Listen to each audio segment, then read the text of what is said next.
Alright, so it happened. Goalkeeper Gabler has released his second video on exposing modern goalkeeper. Had to do an emergency tape session since you know Tyler's about to rip this man's life apart. And you all know I'm here for the goalkeeper beef. That's what started off this whole little YouTube thing that we're doing right here. So I am very excited to see episode 2 on exposing modern goalkeeping.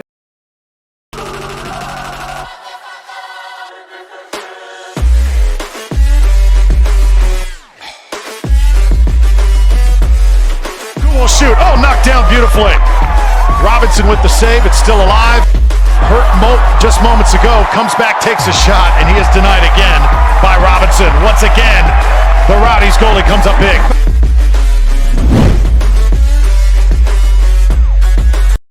Quick update. So I have been slightly keeping up with Mike over the past couple months since I released that first video review reaction on him. I think I did 1 or 2 reaction videos to some of his other content. It was kind of goofy, some more TikToks and stuff like that. Definitely not as interesting as Tyler's breakdown of Mike. Definitely going to give a shout out to Tyler at GK Goalkeeping. He does some great work to put these clips together of Mike and really give an honest breakdown without pulling any punches of Mike and what he gets into. I'm going to preface this video and give a little bit of credit to Mike at Modern Goalkeeping because he's been doing a lot more appropriate training drills, goalkeeper training drills. I think this is because he's gotten a lot more opportunities to train with actual professional goalkeepers. I don't think he's signed with a professional team. I think it's just kind of a joint YouTuber collaboration type deal to get whatever club he's working with their name out there, a little advertising. So credit where credit is due, but he's still Mike, he's still got the same personality, so let's get into this and see what is going on in the world of modern goalkeeping. Now I said this in the first video, so I'm going to say it again in this one. I am not the end-all be-all in what is correct in every situation in goalkeeping. I do know a lot. I would say I'm an expert in this subject. I've played all the way to the very, very top against English Premier League teams. I played against Wayne Rooney, Thierry Henry while he was the coach. Played with Joe Cole, guys on the cover of FIFA, Omar Bravo. So I've seen a lot. I know what it takes at the very least to make it to that high level. So when you hear me say things, take what you can out of it, try to implement it into your own game, and let's get after it. And thanks to all of my subscribers who have stuck with me from the first reaction video I did on Tyler's reaction to modern goalkeeping. I know it's a little YouTube goalkeeper inception going on there. But I apologize for all of you that had to go through my YouTube cringe phase. I definitely tried to overcompensate a little bit by overacting, and I'm not sure if many of you can tell, but I'm not a huge expressive person. I'm very analytical and a little bit monotone sometimes, so I'm sure it was a bit cringy and a bit awkward to hear me try and get all into YouTube and all that. So we're going back to the roots. We're going back to the analytics because honestly I can't keep up with that YouTuber personality and I probably shouldn't have ever tried in the first place. But you live and learn. I definitely feel like I've settled into an editing style and a presenting style that I'm comfortable with, that you guys seem to like and get a lot out of. So that's it for me. Let's get into it. Round 1, fight! Surprise, surprise, the king is back. What's good, guys? Tyler back, GK Goalkeeping. So today's video is going to be a yearly review to see what the self-proclaimed future of goalkeeping, Michael Bolvin, aka Modern Goalkeeping, has been up to this past year. For anybody who's not familiar with Modern Goalkeeping, you can check out a video that I put up about a little over a year ago, which was mostly just criticizing how he trains, how he portrays professional goalkeeping training in general, and just that the type of drills he's doing isn't going to make you better on the field in matches. I also want to make sure that no one is confusing modern goalkeeping with the modern day GK. That was definitely an issue the last time I put out a video where people kept confusing the two together, and they are in no way comparable. So you guys please do not go to the modern day GK's page and post whatever nonsense you're going to post there, since Lee there has played in the Scottish Premier League, played at a very high level, extremely talented, experienced goalkeeper, so please do not bother them or confuse the two, because these two are not comparable at all. Now, a lot has changed since I... Yeah, so I actually know Lee. I've talked to him. We were going to do a joint kind of collaboration session for modern day goalkeeping when I was in Tampa, but then the pandemic happened and the collaboration never happened. But I actually thought that Lee and the modern day goalkeeping might be brought into Tyler's original video because I was a bit confused. I didn't know who Mike from Modern Goalkeeping was when I first watched the video, so I was like, what the heck's going on with Lee? Did he do something weird? I'm so confused. So I'm glad he made that clarification, because I'm sure Lee got a lot of crap from other people that were just confused, and the names are similar, so I understand it. I did put out that first video, and it would be unfair not to mention that Mike's actual trainings on the field of what he's posting on Instagram or TikTok or whatever, it has drastically improved from when I was first reacting to his trainings 1.5 to 2 years ago. A large portion of that has been because he started working with more professional coaches. He's started to actually take a bit more advantage of the resources he has around him to get in some quality training and to train with some quality keepers that have a lot of experience themselves, especially in the professional ranks. And I will say, if you're looking at his content right now with the drills he's doing and just ignoring whatever about his personality and everything else about him that would rub you the wrong way, and you're just looking at, is this a good drill? Is this something that's beneficial? He 100% is getting a lot more hate than he deserves in that regard. Like, for example, just maybe a month or so ago. Okay, so not that I didn't get this inclination before, but me and Tyler would probably get along pretty swimmingly. He has the same thought process that I do going through most of the things that I see from Mike. And also, I think that's a little bit of why there's a goalkeeper union, because a lot of high-level goalkeepers, we do think pretty similarly. There's a, there's a reason that goalkeepers are considered kind of crazy, kind of nuts. You have to develop and have a specific type of personality to deal with that kind of pressure. So I'm glad that Tyler and I are both giving Mike the credit that he deserves for at least improving upon his training sessions, which has always been one of my biggest hang-ups for Mike, is his drills are completely unrealistic. They won't help you with goalkeeping whatsoever. They're entirely for YouTube, just flash, pomp, that's it. So this is good. This is a good start. Giving me a little hope here. Maybe Mike has changed his ways for the better. So he had a post on Instagram going over doing some step frequency training with some handling, and comments just riddled with, no one trains like this, pros don't do this, how does this help? And pretty much the same thing as what I was saying from all of his videos before, where no one does this. This is just stupid training. And for that case, it just wasn't true. Pros use step training all the time. I'm a big fan of it, just to get activated, start getting some quick feet in, basic handling. You see it all around the world, South America, Europe, the US. It's a pretty common training technique. So it's really not a big surprise that with Mike's improved trainings, that some pros have reached out to him saying that they like his drills, they like what he's doing. And of course, Mike was super excited to use those messages and trying to take a shot against me. So Mike, what do you think of all those negative comments you've been getting? Bro, I know, like, it's crazy, bro. Like, I don't know why so many people actually hate on me. Like, I hear a lot of like, yo, your training make no sense, like everything is just for a show. But guys, I can literally pull up some of my private DMs from like top professional goalkeepers, guys, and they actually love my trainings. No like, way. actually, yeah, bro, let's start with Manuel Neuer. Like, he literally says, bro, I like your blog and watch it together with my goalkeeper coach, Tony. Like, that's their goalkeeper coach. No way, bro. Let me see. Yeah, right there. And he also says, like, some exercises are like hours in training. Guys, one of the best goalkeeper in the world says, like, he uses some of my training drills. Like, guys. Okay, I'm gonna take him at face value there, because that didn't look photoshopped, but it's a little bit weird, I think, that Manuel Neuer is messaging a fellow German goalkeeper in English. That's a bit odd, a little bit suspect, but we'll keep going. We'll keep watching. Like, I don't know. Okay, another one, David from he's at Red Bulls right now in New York. He's like, I've seen so many of your videos, love your style. We actually tried some of your stuff. I show it to my goalkeeper coach. What? Guys, everyone is like training. So I don't get, like, so people just who commenting hate and stuff, yo, they have no idea, but the real pros, like, they know. I'm sorry, GK Guilherme. You're not a real pro to me, bro. You love the beef. You love to see the beef. So I don't know David. I know most of the goalkeepers at New York Red Bull. This one's a little more realistic. I could see someone like David messaging Mike and saying that he likes some of his drills just because he's pretty much unaware of what Mike's shtick is and probably hasn't watched Tyler's video exposing him, which is totally fine. I could see that. If I had no idea who Mike was before watching that video, if I would have watched one of his recent things, I might have been like, oh, that's kind of cool. Maybe we could try that in training. I don't know. Definitely Tyler and I's issue was with the unrealistic training sessions and the fact that you broke that kid's wrist with a dangerous training session, along with your personality. And that last part where he calls out Tyler GK Goalkeeping and says, you're not a real pro. Dude, you need to quit saying that. If you're not a professional and you're just a content creator, you can't go to other professionals and say, well, you can, but you're gonna get shit on like you are, and you're gonna get a bunch of crap like you're getting. Even signing a contract professionally in the 3rd or 4th division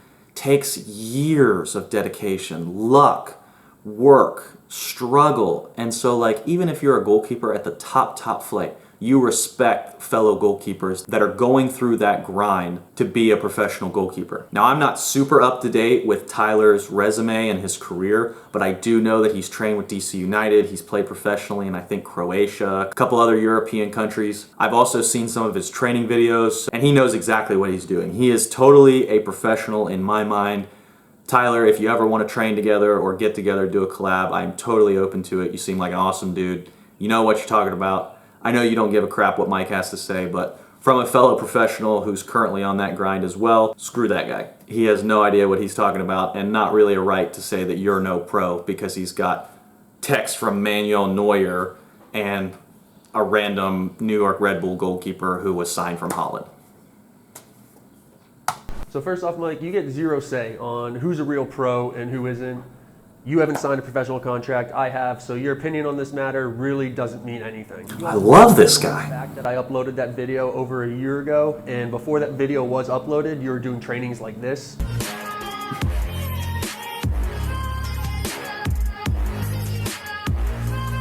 I remember this one. I made fun of this guy so much for this one. And now you're trying to use these pros' reactions to your newer content to try to say that that video that I made was always BS. But if that was the case, then why did you change your training so much after that video came out? I would also like to get it out of the way that 100% Mike's reaction to this video is going to be that I'm just jealous of him, which is exactly what I said in the first video that I made. And it's as simple as, well, they're all just haters. So Mike, I would love for you to explain exactly what I would be jealous about, because straight up, I'm just a better goalkeeper. I've had a much better playing career, which I'm still pursuing. I'm not hated by a large portion of the goalkeeping community, and I'm sure that one of your big points is that you have a bigger social media following, so cool. But really, I value my playing career so much more than anything to do with social media. And I don't know, maybe I am jealous of the fact that Mike can rent a nice car and then try to play it off that it's something that he owns. I'm sorry, what do you do for a living? I do e-commerce and I do social media content creating. Okay, thank you. You know, I gave him credit where credit is due, but Mike's personality, I mean, if you couldn't tell already, just rubs me the wrong way. So I would never, ever, ever want to have the following that Mike has for the reasons that he does. I'd much rather develop an audience that actually appreciates the truth, not flashy saves and all that. I want people to get better, to be better goalkeepers. I want to offer effective information, effective training highlights. So I could give a flying whether you have 1 million followers on Instagram. A couple of the guys that I play with have literally millions of followers. That doesn't bother me whatsoever. If I wanted to, I would have worked really, really hard and I would have told them to take pictures of me and put it on their Instagram and all that. I haven't posted anything on Instagram, I think, since January because it doesn't matter. It's all for show anyways. There used to be a time when people would keep their private business to themselves, and I know I'm going off on a little bit of rant here, but this is my thing, is I just don't understand the social media aspect of everyone having to share every part of their lives. And then when that happens, I see a lot of people that are overcompensating, like Mike does, I think, to be flashier, for people to be like, oh yeah, like I want that, you know, I want to have that life, I want to do this, I want to do that. Like, I'm sorry, but anyone can rent a McLaren and wear an MCM bag and act like they're sick and do that TikTok. I have seen that TikTok where they go up to people in nice cars and they ask them what they do, and normally people are like, oh, I'm a software engineer, or I own my own business, and one time I saw a lady that was in like a McLaren or a Lamborghini or something like that, and she answered, he said, "What do you do for a living?" And she said, "I'm a wife." And I don't want to get on people that use social media for good causes. I do think social media is a brilliant tool for connecting people and spreading messages, and if you do it in the right way, it's one of the greatest ways to bring people together and influence change in the world for the better. All right, enough shit talking for me. Let's get back into it. I mean, seriously, it's really not that hard to be like you. All you really need is to have some content that's flashy, you know it's going to get some people's attention, and then you just promote whatever gloves you're trying to sell. So with all of that out of the way, the rest of this video is really just going to be focusing on Mike's personality and how he handles himself on social media in general, since I don't think he's quite figured it out yet that the reason so many people dislike him is because of his personality and just how he carries himself. And I do think that a big root to this disconnect between Mike and reality is that he's under this weird impression that you can't judge somebody based off of what they post on social media. To actually judge somebody, you need to meet them in person, you need to sit and have dinner with them and just talk to them, I don't know, for a couple hours.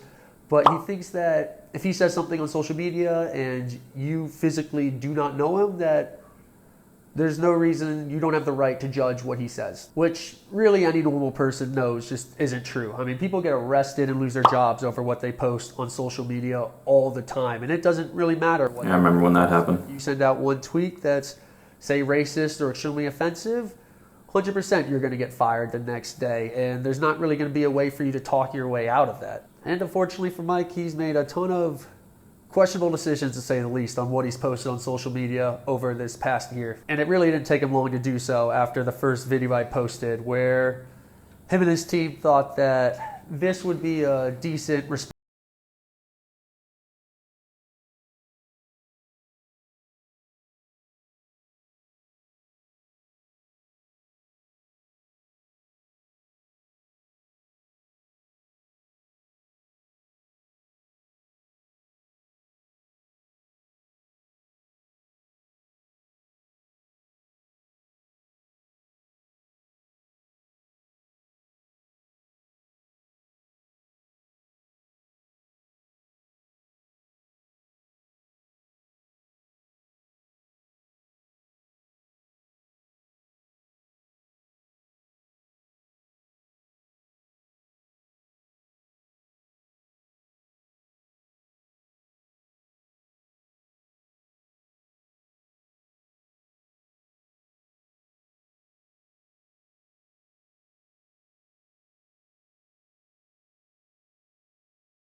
That he showed that I posted was a terrible decision on my part. Definitely should not have made that comment, and even what I wrote isn't exactly what I wanted to say in the first place, where I really did mean to talk about the football world, not the whole world in general, since I know Mike 100% has to bring value to his friends, to his family, so I'm not saying he should just disappear off the face of the world. Okay, so two things, since two things can be true at once. One, that video from Mike is absolutely ridiculous. I don't know what happened to the old saying, sticks and stones can break my bones, but words can never hurt me. That seems to have changed to words are like extreme violence these days, and I don't want to get into some political diatribe or whatever, but the fact that Mike would make a video like that after some of the things that he said and done, honestly, it's just inexplicable. I don't even know what to say about it. At the same time, for Tyler to say, I wish this guy didn't even, I don't know what he said exactly, but didn't exist on this earth or something. I don't know what Tyler was thinking in that moment. To be kind of that careless with something that you then post on social media that's out there for forever, because, you know, he's right in a sense that you can't just go post stuff on social media and expect nothing to ever happen. So Tyler's being a little bit hypocritical here by condemning Mike and then posting something like that. I see that he apologized. I'm glad that he took the high road and did what Mike didn't do and apologized. But still, I can't imagine ever being in a place where I'm just like, yeah, I wish this person didn't exist. So getting back into this, I want to at least be fair to both parties. No one should be getting messages from random people wishing that they wouldn't exist. That was a very poor decision on my part. I 100% shouldn't have posted that. I don't know why I did. I did end up deleting it pretty quickly and then also posting something saying that, hey, yeah, I probably should not have said that. But even with that said, this whole response by Mike is just a mess. Where at first it does just look like this little, his cringy little TikToks and his Instagram where just bad acting, not really a funny premise, just poorly put together in general. But then you start thinking about what he's actually doing with this. Where pretty much the situation is that Mike did some unethical things. He got called out for it. And now he wants to claim that he is being cyberbullied. I really wouldn't be so critical of this response from Mike and his team if I truly thought that Mike believed that he was being cyberbullied. But the fact that he deleted the post after 8 hours of putting it up because of the backlash from it, of people just saying how ridiculous it is, it's really just a messed up way for him to handle this situation, since he's using the suffering of these kids to try to back himself out of a corner that he put himself in. Overall, just a really narcissistic move here, and honestly, it's not that out of character for Mike to be doing things like this. It's not a surprise that the maturity from Mike just isn't there. I mean, he likes to have himself be portrayed as a kid consistently. It's on his descriptions. He mentions in his video that he's just a kid making content when he's not. He's 25 years old. He's a grown man, and like, you're way past the point. I didn't know he was that old. But that would explain why he thought it was acceptable to post a comment like this on a 17-year-old's TikTok page over last summer. So this comment would honestly be pretty cringy no matter whose page you posted it on, but the fact that this is someone who's 24 posting this on a 17-year-old's is just gross. I mean, for reference, that's someone who's 2 years out of college pretty much hitting on someone who's still in high school. So I'm not really going to get into this too much, but Yeah, that's unacceptable. That's absolutely ridiculous, especially if you're a high-profile person. He's got to know that all eyes are on him, and people are going to find this stuff. I swear, every time Tyler posts one of these videos, I know this is only the second one, but I always get thrown through a loop, and I am super surprised because that is really just gross. And the fact that you have however many hundreds of thousands of followers, millions of views, you can't go out and get yourself a good-looking honey that's 25 years old. I normally have a hot take on a lot of things, but all I can say about that is that's just stupid, disgusting, and just kind of sad. You can't be doing that. You can't be posting comments like this, especially as someone in Mike's position where you're going to have underage people all the time DMing you and reaching out to you. Yep. It's just terrible precedent to set to that you feel comfortable publicly putting something like this on a girl's page. And I have zero doubt that Mike will see this and instantly just say, this never happened, it's fake. You guys can't believe everything that you see online. Which takes us into what one of my biggest issues with Mike was on the last video I put out, which is when he injured Bobby Brancher, who was a 12-year-old at the time, doing really reckless training, something he shouldn't have been doing, and he ended up tearing a ligament in Bobby's wrist. Now, while there is video evidence of this is all on Bobby's channel. It shows him training, it shows the kick, it has a little text come up, Bobby saying that he got injured during that. It has him taping up his wrist after it. It has Bobby after the video almost looking like he's in tears because definitely I've torn ligaments in my hand. It's painful. He was struggling to get his glove back on towards the end of the video. This 100% happened, and Mike is still adamant that none of it did. And a lot of it goes... What a kid. I'm a brave kid. You know, I get how it is when you're training with a big personality or someone that you think is a big deal. You know, you're going to put on a happy face no matter what. And kids are pretty resilient. You'd be surprised. I mean, I remember I played with a broken foot for a month after my mom told me I did a backflip off a playground with no shoes onto concrete, shattered my second and third metatarsal, and my mom's like, it's fine. But yeah, props to this kid for, putting on a brave face, but at the same time, Mike, that's your fault. You broke that kid's hand. Like, there's nothing, you're a liar. You're just a liar. Back to what Mike was saying before, where, oh, you weren't there, you don't know what happened. if you weren't physically at the training session, like how could you know? Just completely ignoring the fact that there is video evidence of this happening. It's pretty messed up that he just keeps trying to deny that this happened.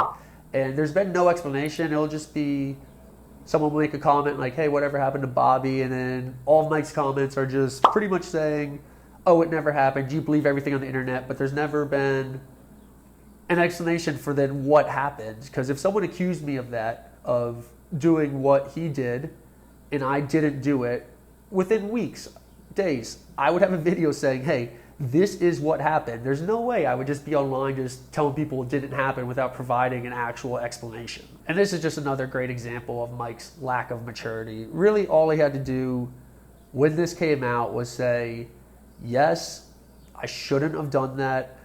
I wasn't thinking. I'm really sorry. Like, I've been trying to make it up with Bobby. Like, I don't know. Why is he laughing? Like, that's just immature, you know? Doesn't know how to act in a social situation. Not the way that you want to go with this. Now, after a year, Mike actually did kind of figure this out on his own, where 2 days before this video was supposed to be uploaded, he uploaded this to Instagram. Die Frage ist, habe ich dir wirklich die Hand gebrochen? Nein, du hast mir nicht die Hand gebrochen. Ich habe mich verletzt, aber ich war nie sauer auf dich. Das Training hat mir super Spaß gemacht und ich stehe wieder hier auf dem Platz, sogar seit längerem. Also, es ist nichts Großes gewesen. Und was will ich sagen? Fangen wir mit dem Training, oder? Ja, let's go. Guys, let's go!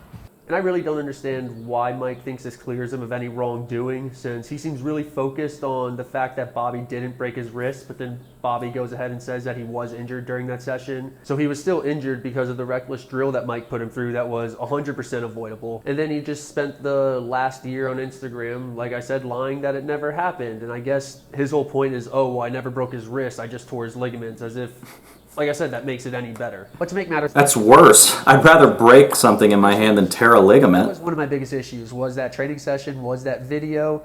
And I did not think he was just going to straight up deny that this happened, and his reasoning being that, oh, you weren't there. Because really, in general, it's crazy just how comfortable Mike is with lying to just try to help himself, get himself out of trouble, help make himself look better than he is. It's just...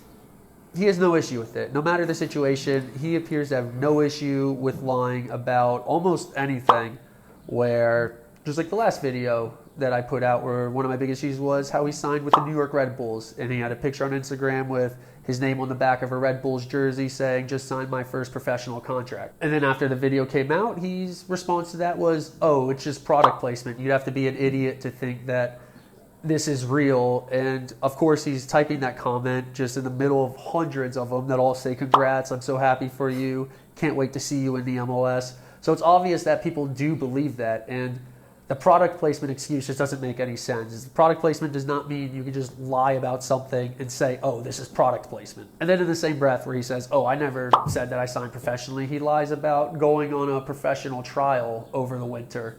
After arriving in Turkey, I got invited for my second tryout with a pro-Russian team, FC Ural.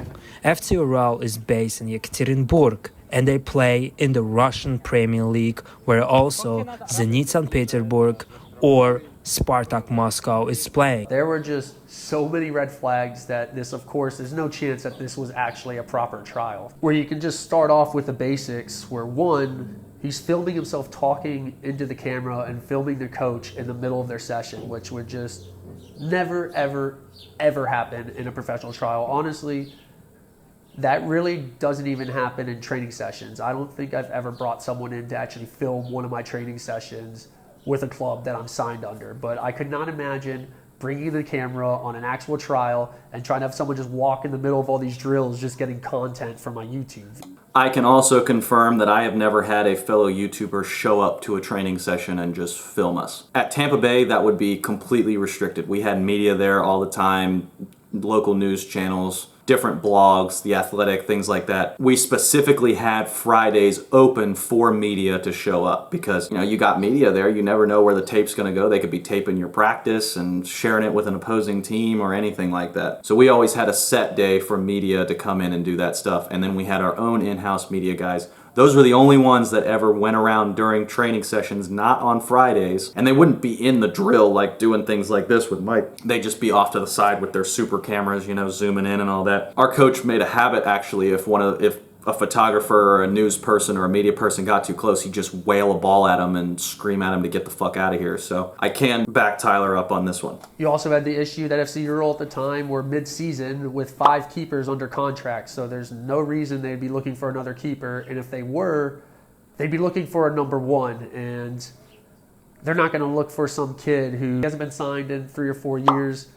He hasn't proven that he can play at even like a top semi-pro level. There's just no way that they're going to be seriously looking at him to sign him. And then you also have the issue where he was never involved in the team training. Both of these 2 videos that he put out on his little trial were just goalkeeper training. You never trained with the actual team. And if someone's on trial, they want to see how you look in the team. That is much more important of how you look in live play than going through set drills. The coach also commented on Mike's page thanking him for the joint session, which is something that you would send a content creator just coming into film, not someone who's actually on a proper trial. So Mike, when you find yourself asking yourself this, I don't know why so many people actually hate on me. just know very little of it actually has to do with your trainings, and maybe this video will get you to be a more honest person, just like my last video got you to start training better.